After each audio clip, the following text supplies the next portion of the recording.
Okay, well, so everybody listens to me now if I'm talking. Yeah?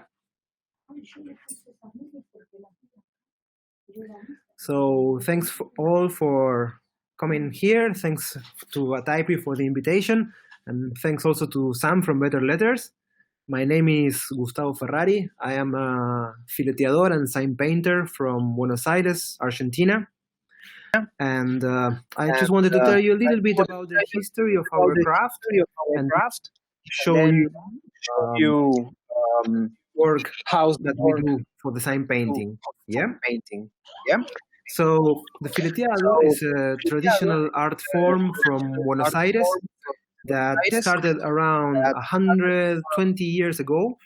It's not exactly known how it was the beginning because it's popular art, so nobody really pay attention to it until 60, 70 years after it started.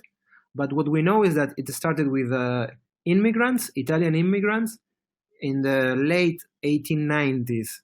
It was a time in which Buenos Aires was becoming a great city, a big capital, and a lot of the culture of our country and our city was influenced by the arrival of the immigrants. Yes, Argentina was the second biggest destination for European immigrants after the United States in the whole America continent. So in the beginning, the Fileteado was decorative art that was used to be painted to decorate the carts of the fruit sellers, the people who deliver milk, bread, meat. And this picture, this first picture, is very important because it shows that. It shows this is the port of Buenos Aires, the arrival of the immigrants, and there on the right side, or left side of the image, you can see a cart with some letters painted and a very simple decoration in each panel of the sides of the cart. In the beginning, the decoration was very, very simple, and then it grew more complex as the fileteadores were trying to copy elements from the decoration of the big buildings of the city, the architecture, and that's how the fileteado become like much more complex. Here, for example, there's another image. This is from, the first picture was from 1909. This is from 1908.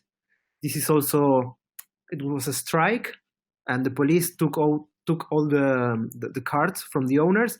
So you can see there the letters, again, some scroll work on the sides, but very, very simple. And then this is 1909 also, a little bit more complex.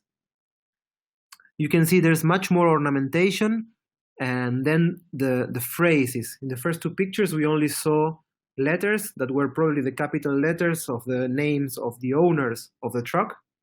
And then here you have sentences. It's soy, he sido y seré in Spanish means I am, I was, and I will be. The Fileteado was famous at that time for the use of sentences or phrases that reflects popular knowledge, humor, sometimes tango lyrics. And it was quite famous in the first 50, 60 years because of that. Then I want to show you here, for example, there's after the carts, the Fileteado was used to decorate trucks and buses. Here you have some examples of buses. This is like in the bus. The letters were much more simple because they mostly show you which were the stops of the bus and the neighborhoods and the areas the bus would go through. And then you have some black letter for the name of the company.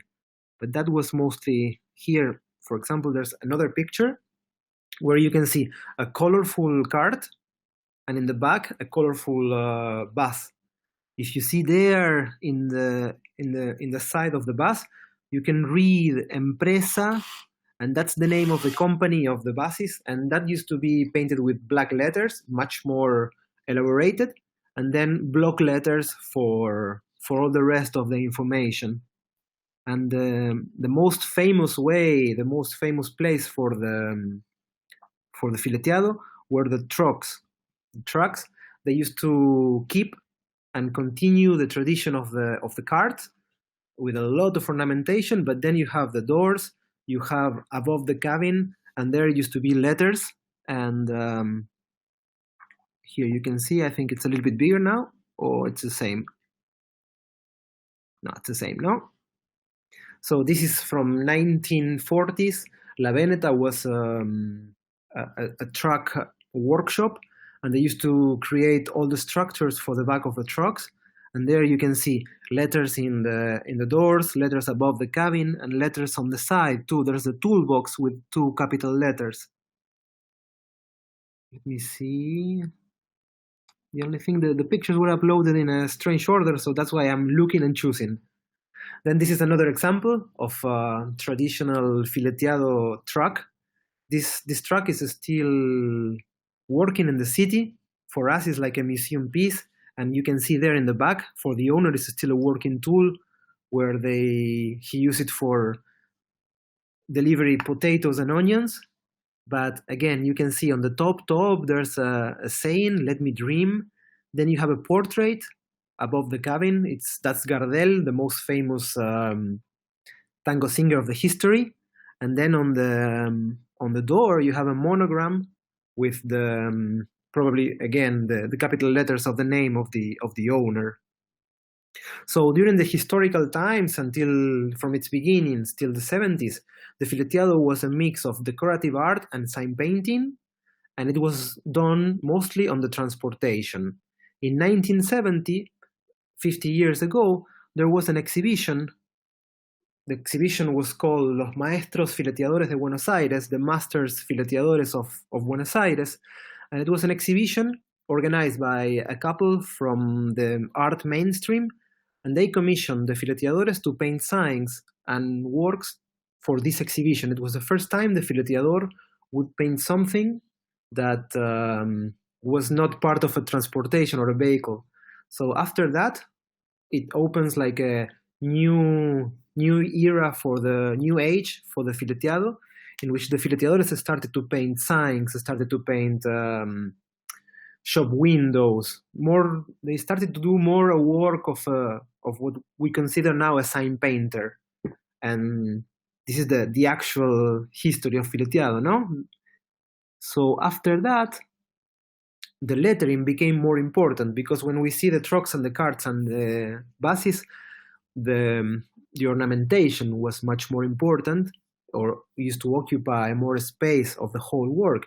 But then when you're painting a sign, it's like the space and the importance of the scroll work is the same of the lettering and the message you want to show. So after that, it changed a little bit. I want to show you here, for example, this is one of the oldest masters of Fileteado. He was called Leon Untroiv, and he used to sell his works in a street market for 25 years, since 1970 till he died in 1994. And this is the newest style of sign painting of Fileteado from the 70s on. With the time, the Fileteado became like the visual image of the city, and nowadays a lot of brands, a lot of design agencies, they call us the Fileteadores to do works to relate the products they want to sell, or the brands or the companies, to the Porteño Fileteado Buenos Aires feeling.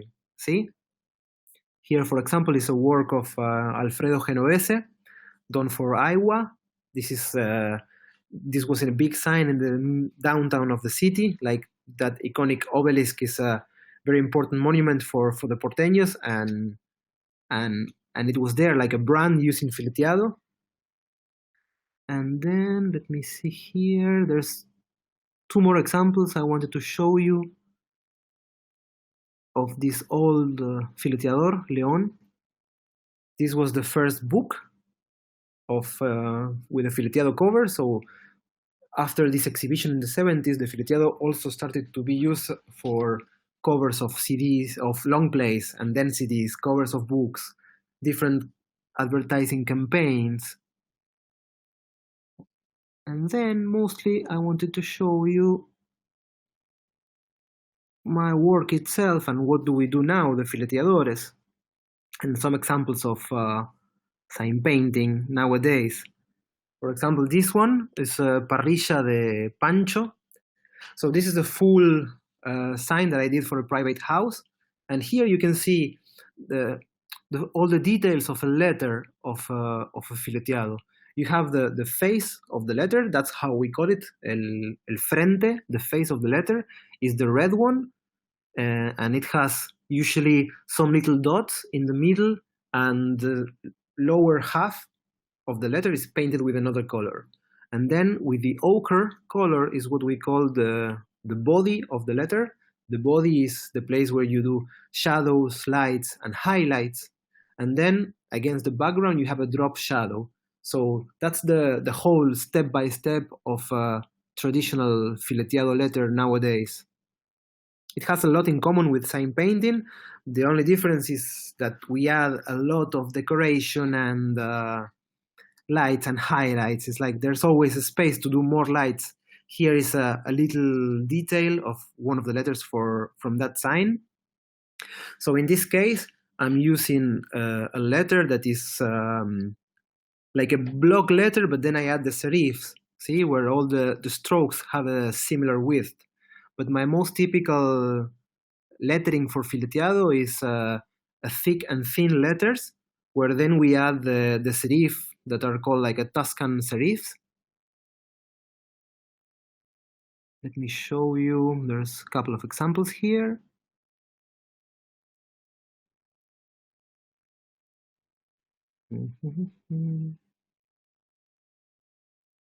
Here in Cabasques, this was a sign for a tattoo girl from Brazil. So this Cabasques, her name, that would be nowadays my typical lettering for the fileteado. Thick and thin letters with serifs, some more decorations and florituras, like in the A or the Q or the zeta, and then all this work of decorating the face of the letter, and then shadows, lights, and highlights on the body. Then sometimes I do some other styles, like here the tattoo is a script, and then I also added casuals in the last years, but this is something much more new for me. Here, for example, you have this. I haven't shown it so much because Sam asked me not to do, but this alphabet is going to be part of the Better Letters book of sign painting that hopefully will be printed next year. It's Mike Mayer's book about sign painting, and they invited different sign painters from all around the world to do our own personal alphabets. So this is a full fileteado alphabet. There is Carolina. Thank you for the comment. So in this case, we did everything, no? Capital letters, lowercase, and then the numbers. This is all hand painted in a piece of paper with enamels, and it was about 60 by 40 centimeters, the original artwork. And then from time to time, I also try to change. So this is an example of casual. And then here is some block lettering for a tattoo sign. Again, I try to add a little bit of the fileteado flavor in the lights and highlights, but it's much more simple. And then, of course, from time to time, I do different styles of letters. Like in this case, the Tango Club. The idea was to do something more like Art Nouveau-ish style, but then I kept my typical letters for the Traverse City. Then here you have, this was a truck I painted for empanadas place. Empanada is a typical Argentinian food, with like a filling pastry. And so this one I painted in Toulouse a couple of years ago for an Argentinian restaurant. This is one I did last year for the letterhead, for the Tokyo letterheads, mixing more traditional fileteado letters on the word Tokyo and then the casuals for the letterheads. And the last things I wanted to show you were a couple of examples. This is this is okay. So this is examples of my style. apply to different shop windows. In this case, we also paint with enamels. We mostly paint on the outside because it's several layers of paint, and in this case, it's 2 coats of the first color because we don't have one shot here in Argentina. Nobody sells it, so we use the local enamels. So we usually paint 2 coats of a flat color, then all the decoration, and then at the end we do a varnish coat to protect. So this is a parrilla. This is a mix also of styles, like a fileteado scroll work on the sides, and then like a Western cowboy for no mercy, and the tattoo parlor in block, and then below, much more simple, the casuals.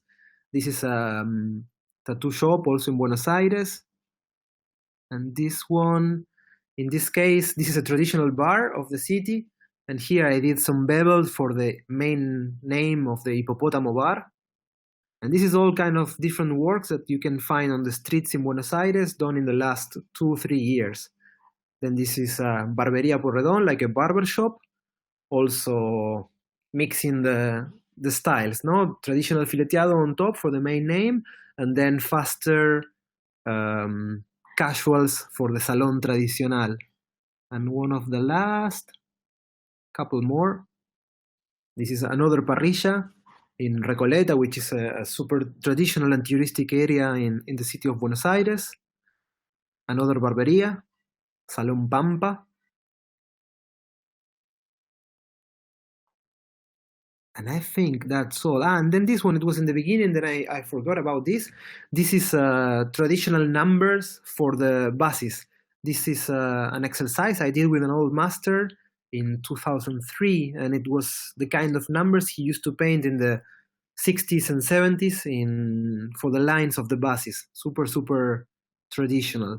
So basically, I wanted to show you a little bit of these, so you can see the history, some old images, and some images of what we are doing now. The Fileteado was declared World Cultural Heritage by UNESCO in 2015, and I think it's something unique for a sign painting style. And so the idea of the coming half is that I can show you how do I paint this. I prepare a board. I prepared the name of the conference, so I'm gonna do the letters of the ATypI conference now. Yeah. So shall I? Okay, you already did. Let's see, can you see properly there? Ahí va. So this is the. Thank you, Larissa. So here we have the sign. This is the pattern. Yep. The pattern is hand-drawn. Then it's pounced with a needle. And then we transfer on top with chalk.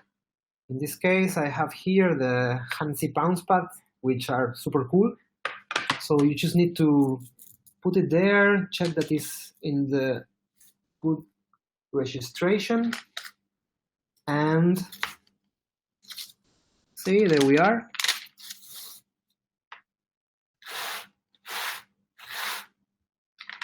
And there it goes.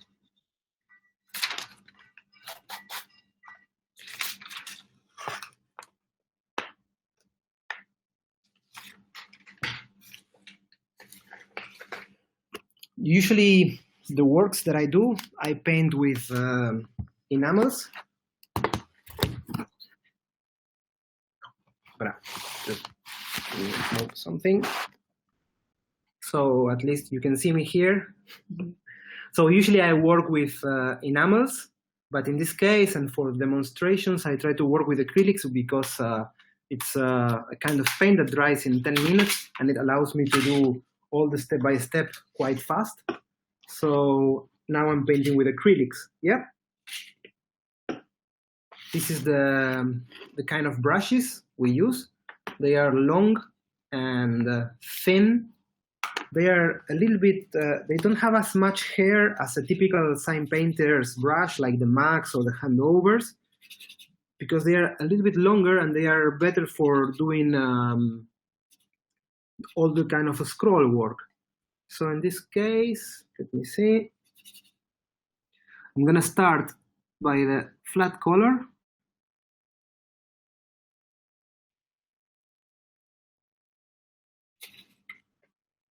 See, so I do first the serif, then again the serif, and then I go for the whole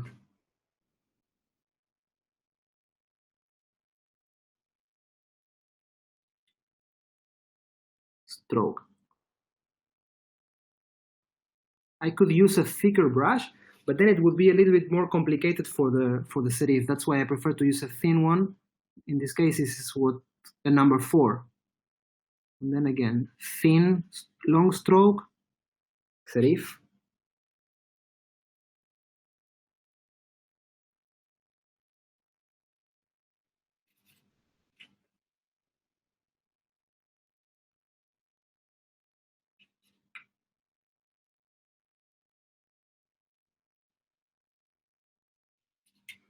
Like most of the same paintings, what I'm doing is I move my wrist, but I also roll the brush with the fingers.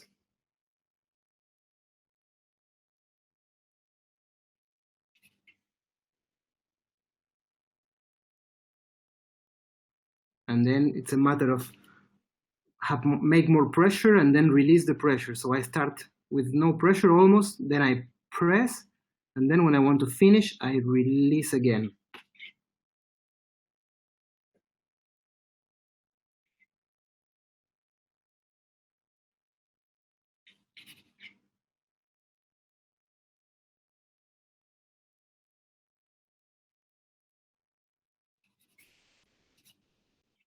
If anybody wants to ask something, please write your questions there on the chat. I'm always having a look there too.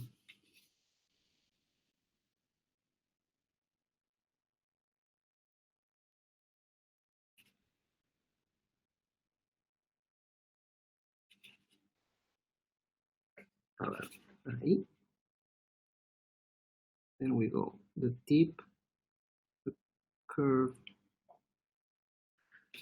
One thing that I usually don't do is I usually don't draw the body of the letter, the shade. Usually I just do it with a brush. In this case, I did it so you can see the full letter, but nowadays I just go directly with a brush.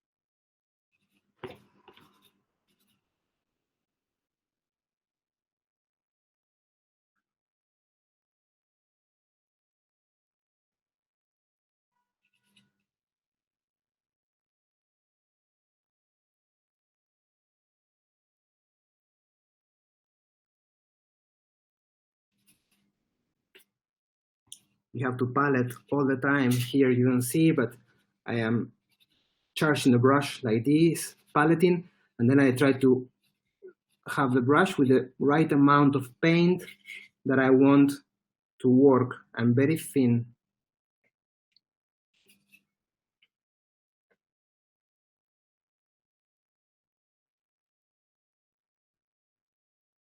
I need a little bit more paint here.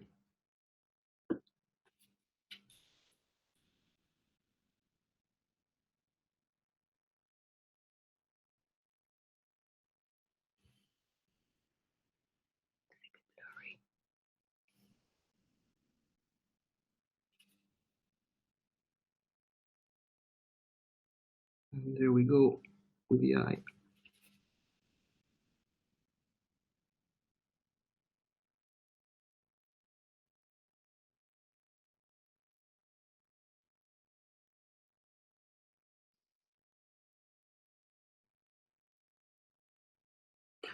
So this would be my flat color, yeah, the face of the letter. on this face of the letter, what I used to do is to paint the little dot and then the lower half with another color. In this case, let's keep red for the dot.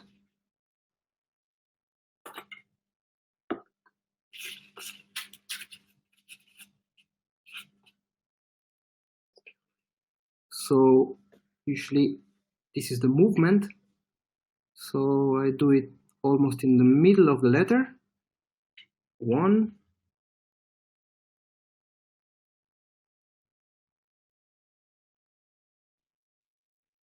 2, and then on the middle of the lowercase.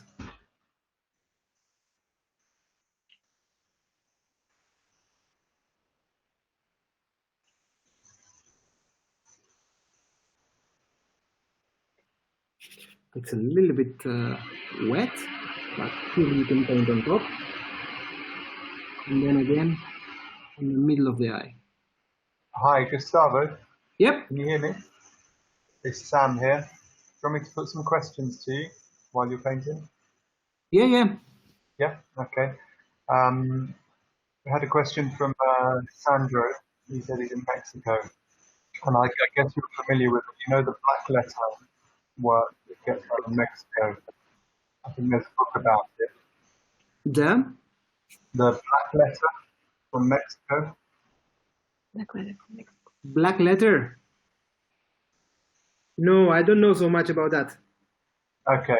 He was asking if you knew any connections with Fileteado, but I guess not. Got another question. Technical question from Adriana. How do you take care of your brushes? How do I? Look after your brushes. Usually I clean them. If I use acrylics, then I wash with soap a couple of times, and then I always put some kind of grease to keep it close. And then if it's enamel, then I do turpentine cleaning 2 or 3 times, and again the grease or Vaseline, or sometimes hair conditioner. It's also something that a lot of same painters used to use.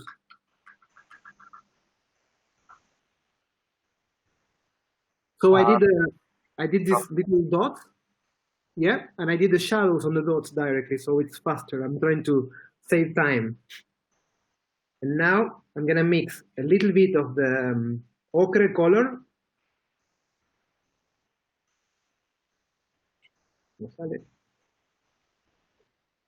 Shit, right on the top. Okay, so I'm gonna mix a little bit of the ochre with the color that I used for the first color of the letter. I just want to keep it in a similar tones of the scroll work, yeah? So in this case, I'm gonna go and do the lower half. Any other questions? Someone was asking about books. Yeah. Do you know where in Europe you can get the book of Fileteado? There's I think you have a bunch todavía or no? Do you still have some? I sold them all. You have to send me some more. Okay. No, I'm actually preparing. I hope I can have it for next year. I show you some images of this old fileteador, León Untroy, who has all the signs around the tree. So I'm preparing a book about his life and his works. So I hope we can have it for the next trip to Europe next year.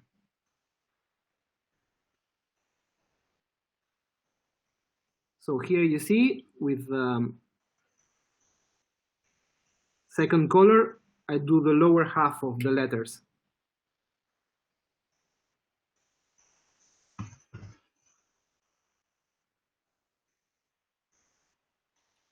It's a pity that there is not more books. There are not more books about Fileteado printed, because it's a craft with a lot of history, And at the same time, it's so hard to find information, images.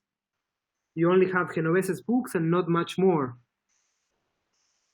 But hopefully in the next years we can make it up.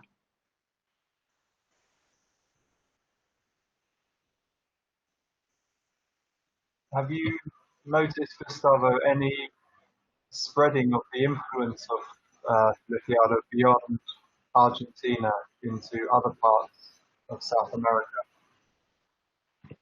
There's a similar style in Brazil that it's also called filetagem, but it's much more simple. It's a little bit more geometrical and doesn't have all the work of shadows and lights and volumes that is like the key of the fileteado. But it looks very nice. I see Fernanda is sharing this Letras que Flutuan. That's a documentary about the Brazilian boat time painters of boats in Brazil. It's really nice to see that one. And there's Sean Vargas. Sean, he's also a friend. He's talking about the chivas in Bogota, in Colombia. Yeah, they are also very traditional and they have nice decorations and scroll works. I think this is something that happens in a lot of cultures, but then in each culture they have their own specific style and their own specific combinations of letters, colors, etc. So now I'm preparing a green. With the green, I'm gonna paint the el cuerpo, the body of the letters. Okay, let me see, maybe this is fine. The thing with, it looks very dark in the computer, it looks very dark in the screen of my phone, but I'm gonna put a little bit of yellow. And it's gonna be better. But here in the real life, it doesn't look bad. Anyway.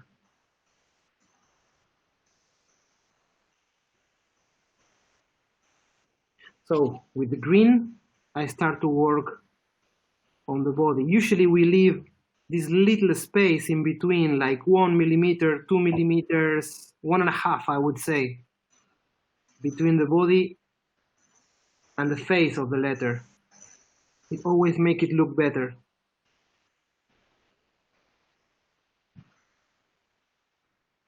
See, how is it looking there, Sam?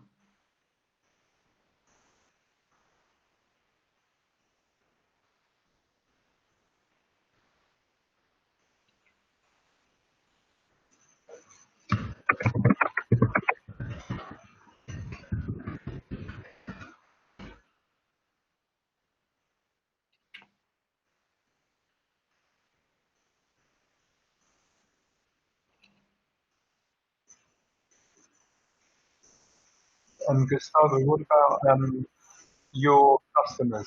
So the people that you do this work for, what is the main type of customer that you serve? It's very interesting because I work for a lot of different people. Like I work for restaurants, for bars, for barberias and tattoo shop on one side, different kind of business. Then I also do smaller panels that can be little gifts for someone, for the decoration of the house and stuff like that. Just signs saying sometimes kitchen, toilet, etc. Then I work a lot with design agencies, doing works for special events, doing live painting. And then one of my main customers here in Buenos Aires is the US Embassy, because of this, the fileteado, like I was telling you before, it became like the visual identity of the city. So a lot of people, when they look for a kind of gift for visitors, or farewell gift for the people that was working here from abroad, they want fileteado. So that's quite interesting. I've been doing signs for Marines, people from the DEA, the CIA, the FBI, and they really, really love it. And then also, from time to time, I do works of just sign painting, no fileteado, just much more simple style, block letters, one color. It's like I can do different kind of things. And I also work a lot with Argentinian shops abroad, especially now during the lockdown. I've been doing a lot of designs for different shops, different Argentinians living abroad, that they are using them as logos. So in this case, I work with my wife and I do the hand painted logo, and then she works in the digital, and then we send just a vectorized file with the fileteado work, which is also a super interesting way of open a traditional craft to new tools and to the technology. Yeah.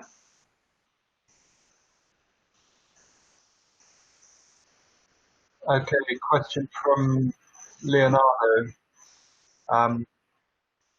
Talking about in Mexico, preference and taste is shifting to digitally printed things. How do you convince people to get the hand-painted work instead of mass-produced printed work?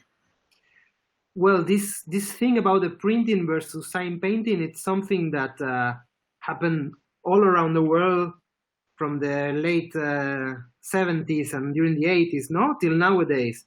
But the thing is that a kind of work like the fileteado, it's much more difficult to reproduce in a plot or a vinyl cut. Like sign painters had more issues with this, but for the fileteadores, it's very difficult to get a plot or a vinyl cut that reproduces the sense of the fileteado. That's why we always have work. Of course, there was time of crisis also in the 80s and 90s, but nowadays I think people knows that they can get something like this on the computer just straight.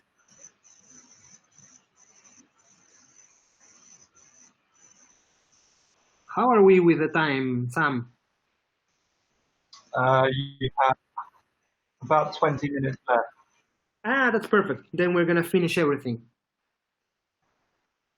I'm always amazed how fast you work, Gustavo.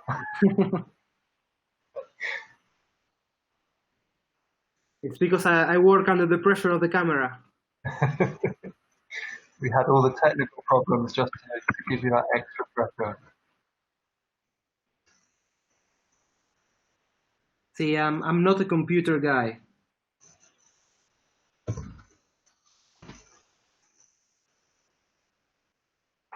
So this is the last stroke for the body of the letter, yeah? So next thing, I'm gonna start doing shadows. In a traditional fileteado, we would wait till everything is completely dry, and then we would apply the shadows with a coat of varnish, and with varnish and black or varnish and red and blue, it's like a glaze that would make the work a little bit darker. But when I work like this, I just do color on top of color a little bit darker, and that's all, which allows me to work much more faster, yeah?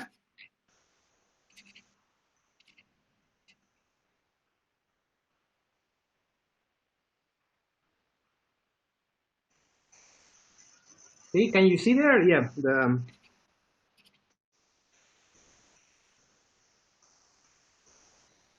so now I'm doing shadows.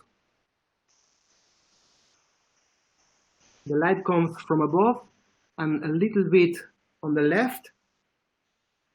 So all the round parts and the parts that are facing down, they will have light. They will have shadow, sorry.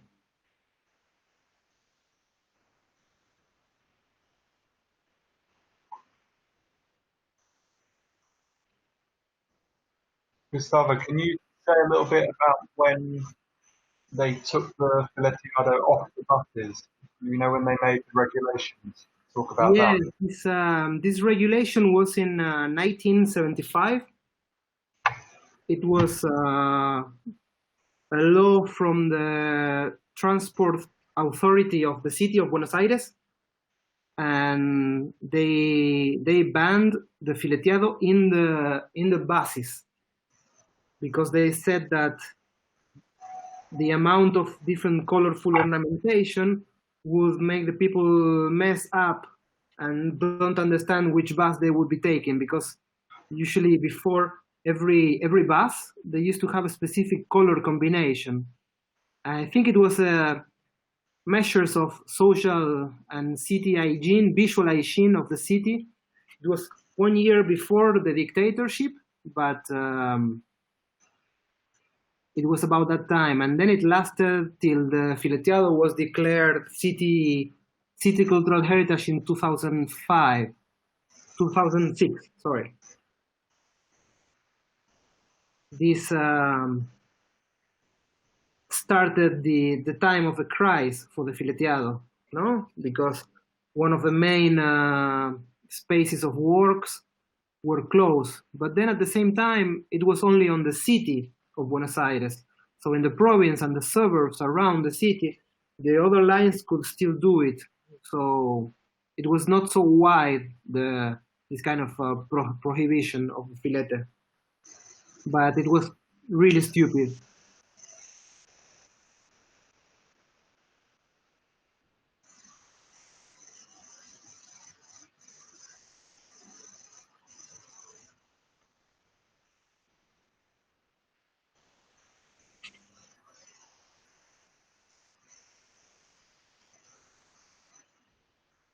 So there it goes, almost all the shadows. The longest part to paint is the first two, yes, the flat colors. That's what takes more time. Then when we start doing shadows and lights and highlights, it's just adding details on top of what we already painted. So that's much more faster.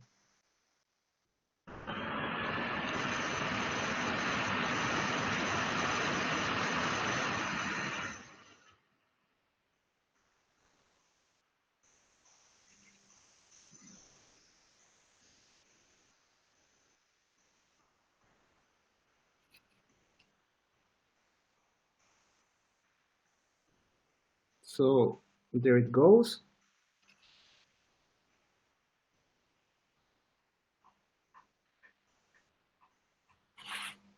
And that's for the shadows.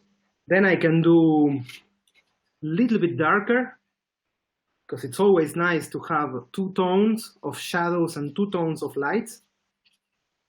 So I do a little bit darker, and in the closer part between the body and the face of the letter.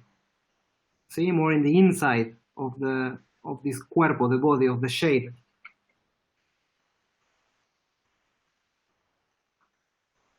But again, you see, it's even much more faster than before.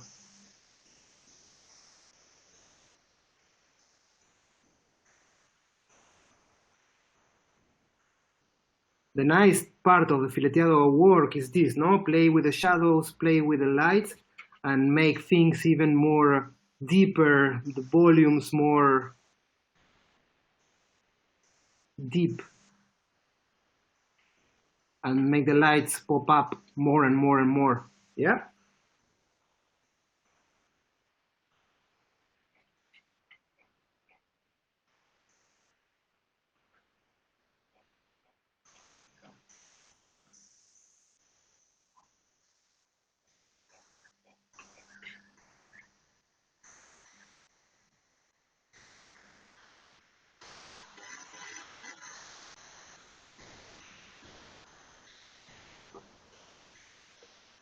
So the next thing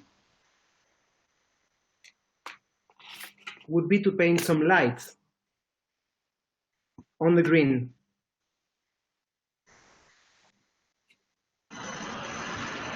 So I go and prepare a lighter green than before.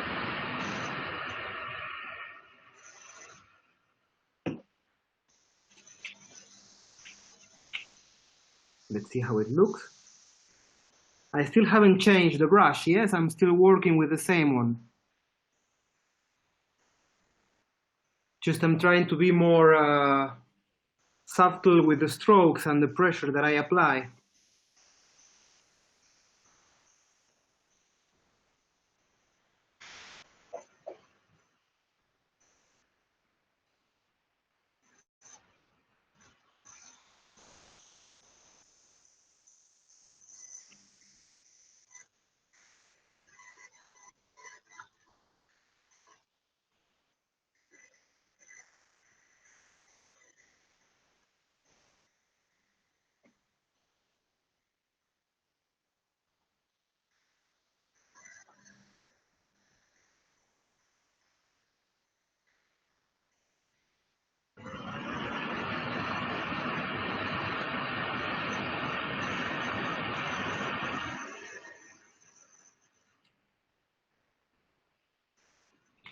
But I think these lights were even faster than the shadows, yeah?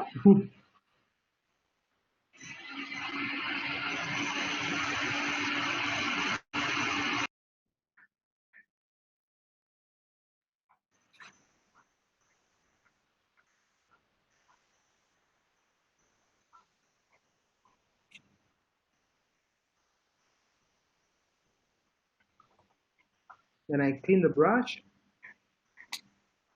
Now I'm gonna change. Now I'm gonna use a liner brush.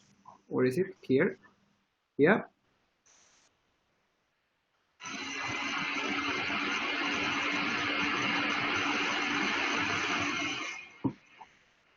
Let me see how it looks just with the yellow. There's a contrast. Yeah, I think it looks fine. Maybe just a little bit more of ivory.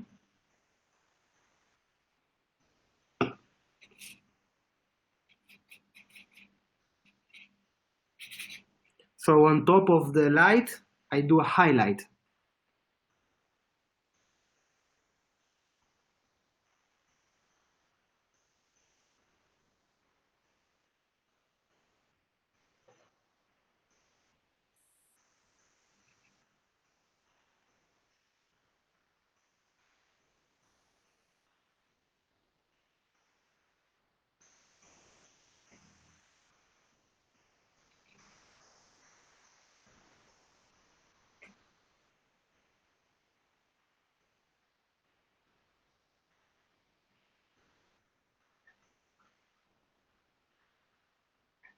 And then there's one more thing to do with the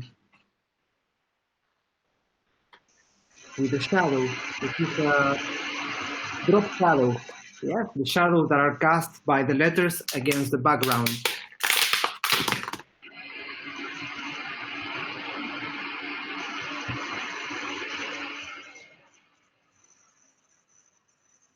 That kind of shadows, we prepare them with a mix of varnish and the little drop of black.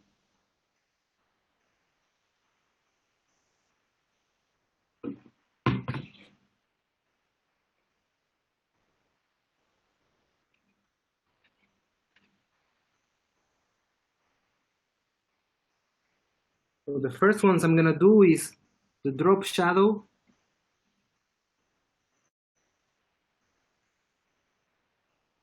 of the dots on top of the letter.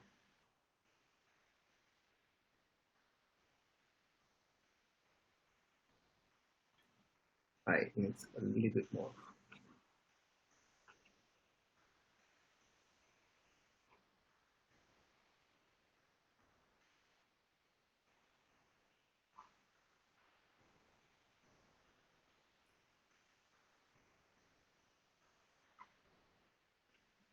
Yeah, see, it also makes these little dots pop up a lot. And then try not to use a super dark shade. I don't know how it works, but it could be. I'm gonna do the drop shadow of the letters. In this case, we follow the same direction in which we did the body of the letter. See?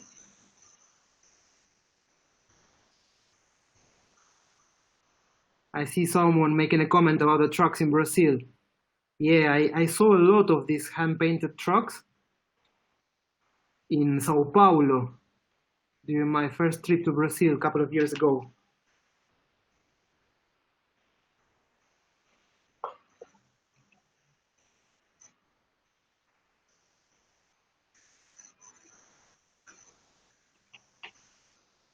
See, so you see how you make it pop up even more with these drop shadows.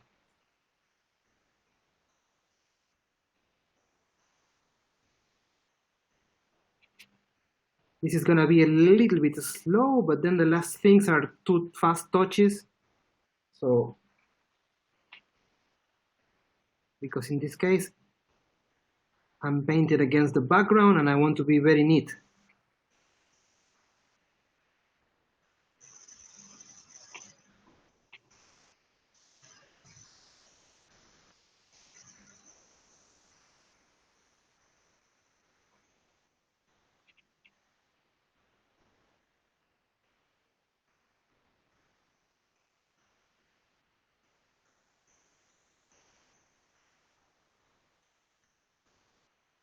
But the drop shadow always helps a lot to make the whole work pop up.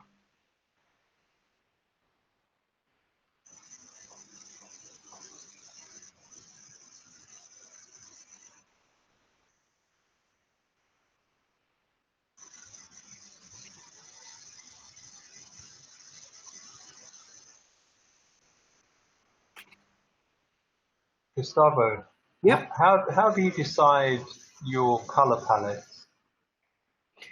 You have traditional colors for the Fileteado, which is basically what I'm using now are much more traditional than what I used to usually do. But like reds, blacks, dark greens, and dark blues for the background are really typical. And then combinations of greens and ochres, that would be a super typical work. Usually I try to avoid that. But recently I've been doing a lot of works with light greens, purples, magenta. So in this case, I wanted to do again something more traditional.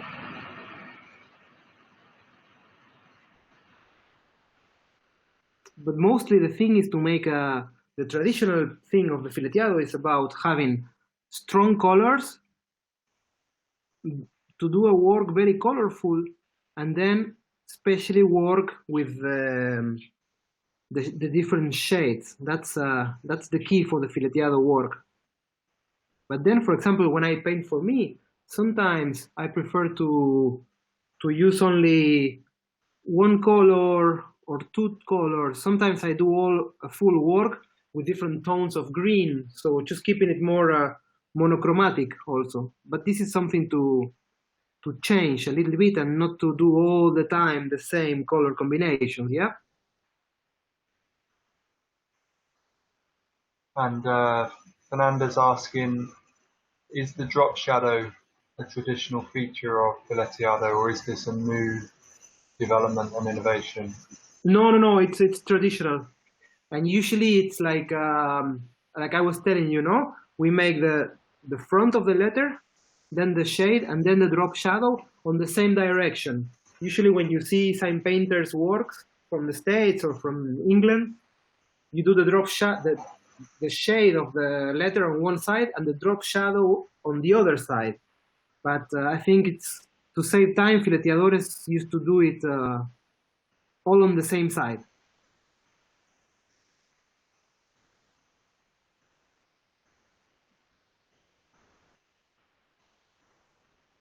So one more shadow, and then we do the last highlights. Yep.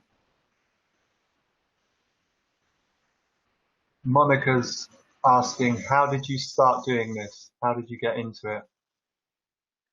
I'm 38 now, 38 years old. I started when I was 18 in 2001, and it was mostly like a hobby. Like I always draw. I always like to draw a lot, and in 2000 I started the university, and I said, okay, I want to join for an art class to have a hobby when I'm not reading for the university or studying. So I started to do classes with Alfredo Genovese, which he's one of the most important masters of the craft nowadays, contemporary masters. And I love it. It's like it opened me a whole new world. And after 1 year taking classes, Alfredo invited me to help him with his works, like an assistant. And then I was like 2 years and a half working with him, and it became a work, but it was not thought that way on purpose from the beginning. I've got another question here. When you're creating the original drawing, for example, the one you made here, I'm reading. Are you leaving space for the shadows? Are you accounting for that in your drawing? Yeah, usually for what you see here, like the cream color and the green, the face and the shade, that's what I especially take care for the spacing. So usually I don't center the letter, the front of the letter. I just move it a little bit up and right, because then I know that the body, the green part, is going to be below and on the left. So I try to center the whole letter with the shade, but not the drop shadow. The drop shadow doesn't have to be exactly. Sometimes it is exactly centered, sometimes it's not.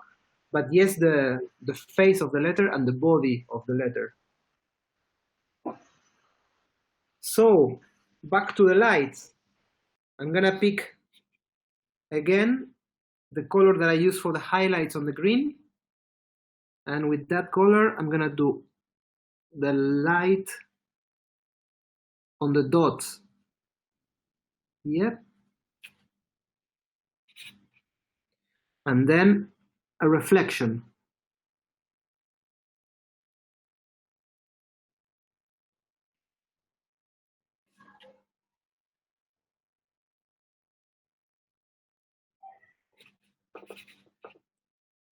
There, Fernanda is asking if I paint the frame first. No, I don't. Usually I paint the letters, and then I paint the frame, but all the flat colors. And then when everything is dry, I do shadows, and when everything is dry, I do the lights on the whole work. In this case, because I want you to see like the full idea of a full work, I did the frame before, so it was there, and then I'm adding the letters on top. The frame still needs the lights and the highlights, yeah? But that's not for this session. So now I'm doing a reflection on the lower part of the letter, which it always helps because it separates more the body from the drop shadow, and it gives even more volume. I can do it there, I can do it a little bit on the sides if I want. Just to do it below is fine. If you want to add more work, you can do it here on the shadowy sides.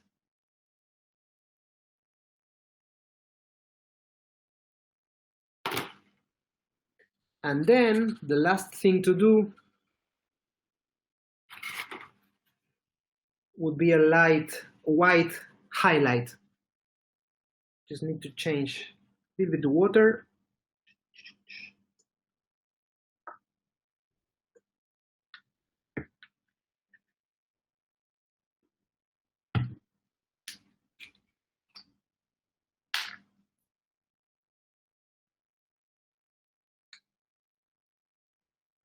So now I pick some white, and with the white I'm gonna do here on the side like a highlight on the side of the serif.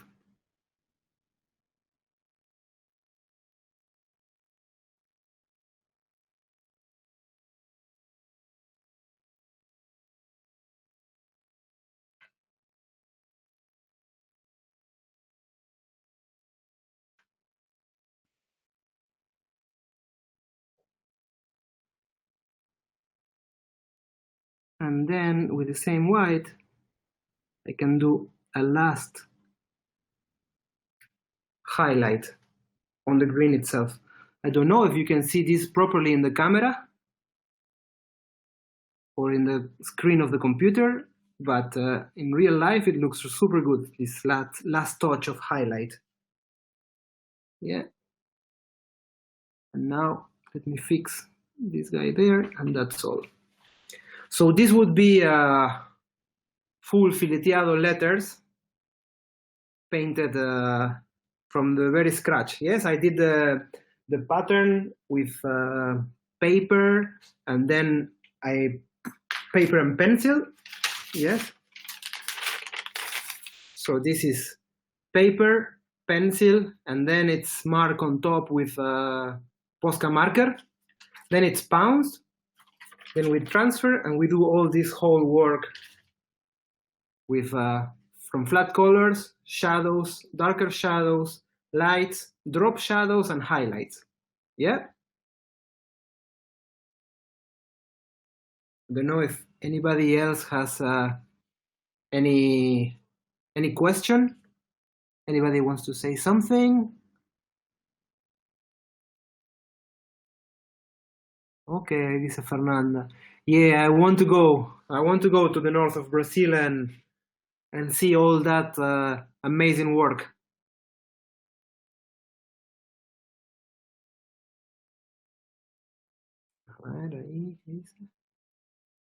Without a sketch? What do you mean, Linda? No, it's I make just a super fast sketch and then I work on the marker to have a more tight lines. Usually, if it's a work like this one that I just did, if it's for me, I don't even do a pattern because it's not symmetrical, so I can draw it directly on the board and paint. But again, for the demonstration purposes, it's better to have the pattern and then show all the step-by-step properly. See?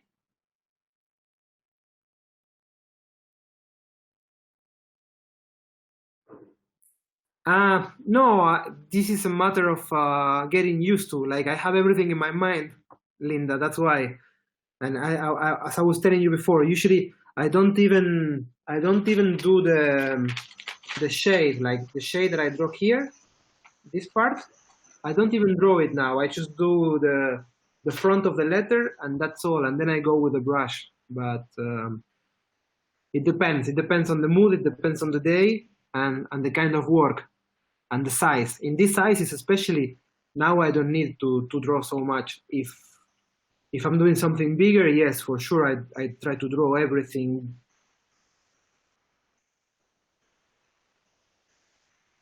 No, these letters, you just learn from your teacher, and it's like they are going from people to people of the trade. But as I told you before, they're going to be printing my full alphabet in the Better Letters book of sign painting next year.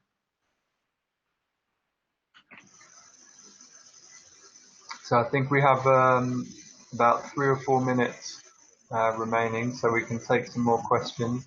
Got it. I don't know, Gustavo.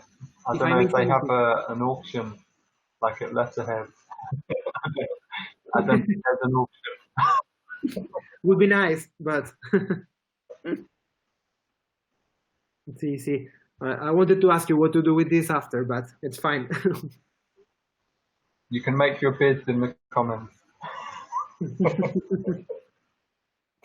Could be. Gracias, Andres. Now I'm reading all the comments.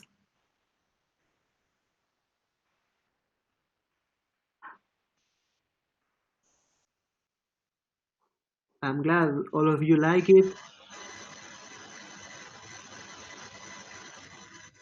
And it's always nice to help to make the Fileteado more known, and especially in this kind of events and in this kind of walls of the typography, because this was always a popular art.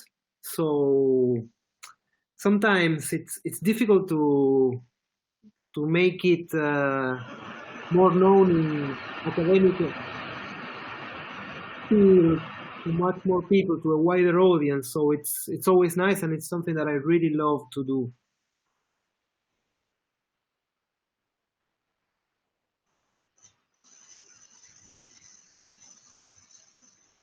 I am thinking, Mark is asking if I'm thinking of an apprentice. Like, I have the idea to do some kind of apprenticeship, maybe for the coming next year or so. I really need to think about this. I've been teaching in Buenos Aires regularly for the last 2 years.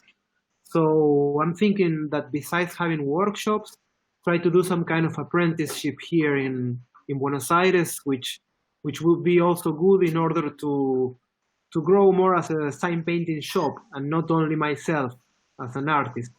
So that's one of the goals for the coming years in Buenos Aires in Argentina.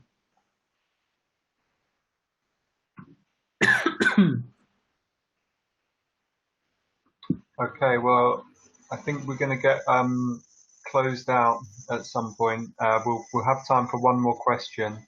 But Gustavo, just so you know, if you want, after this, there is a room in here called, I can't remember the name of it, Hangout Space. Yeah. So if you want to go into the Hangout Space afterwards and talk to people there, you're welcome to do so. And thank you. It's always inspiring to see. Should we take the last question from Tamara? You can see it there. Sí. No, nowadays, no. The Fileteado was getting lost 25 years ago, 30 years ago. It was quite a complicated time for the Fileteado. But since I started in 2001. In this last 20 years, the Fileteado has been growing more and more. There's much more people teaching. There's much more people learning. There's work for a lot of people here in Buenos Aires.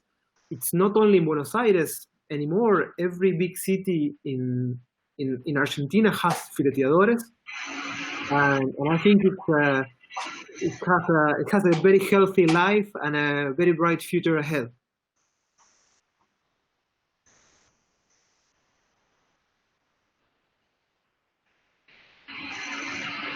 Okay, well, thank you everyone for joining us. And yeah, if you want to, Gustavo, maybe go over to the Hangout room and if you want to come and join in there. I'm going to go and join Craig's session on light capsules. Okay, great. Thanks all for coming.